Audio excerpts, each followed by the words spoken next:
سبيل الدموع سبيل مريح تنهدى يا صاحي كي تستريح وبث الدعاء یعنی تمہاری زبان عربی ہے اور کئی یعنی قصیدے وہ تم زبانی یاد کر لیتے ہو، ایک دفعہ سنتے ہو یاد ہو جاتے ہیں، اور تمہاری زبان عربی ہے، تم بیٹھے بیٹھے فی البدی اشعار کہنا شروع کر دیتے ہو، تم اتنی فصاحت بلاغت حاصل ہے، تو پھر تم ایک آیت بنا کر دکھا دو۔ حضور صلی اللہ علیہ وسلم تو کسی انسان سے پڑھے ہوئے نہیں ہیں، تو جب حضور صلی اللہ علیہ وسلم پڑھے ہوئے نہیں ہیں کسی انسان سے، اور آپ صلی اللہ علیہ وسلم کے بارے میں تمہارا یہ دعویٰ ہے کہ وہ خود سے بنا کر لاتے ہیں، تو تم تو پڑھے لکھے لوگ ہو، تم اس جیسی ایک آیت بنا کر دکھا دو، لیکن نہیں بنا سکے کیونکہ یہ کلام ربی ہے، یہ کلام انسانی نہیں ہے۔ تو حضور صلی اللہ علیہ وسلم کی طرف جب اس بات سے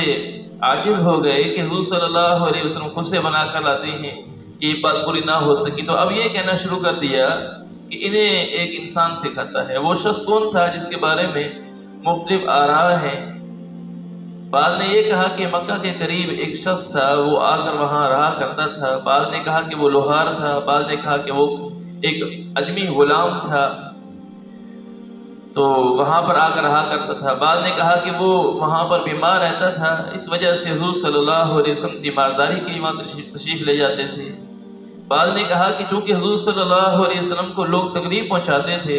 آپ صلی اللہ علیہ وسلم لوگوں کی زبانوں سے تنگ آ جاتے تھے، پریشان ہو جاتے تھے، تو پھر ان کے پاس تشریف لے جاتے تھے، وہاں جا کر ان کی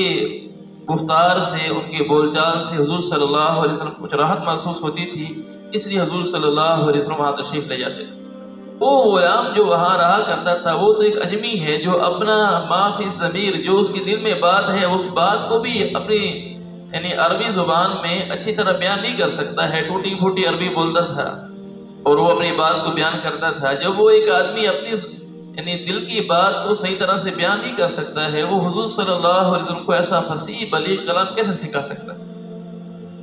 لسان الذی یلحدون الیہ اعجمی، اس شخص کی زبان جس کی طرف نسبت کرتے ہیں اس کی زبان تو عجمی ہے۔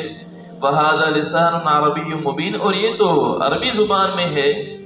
تو یہ کیسے ہو سکتا ہے کہ ایک عجمی آدمی اتنی فصاحت کے ساتھ وہ کسی کو عربی سکھا سکے اور اتنا عظیم کلام سکھا سکے؟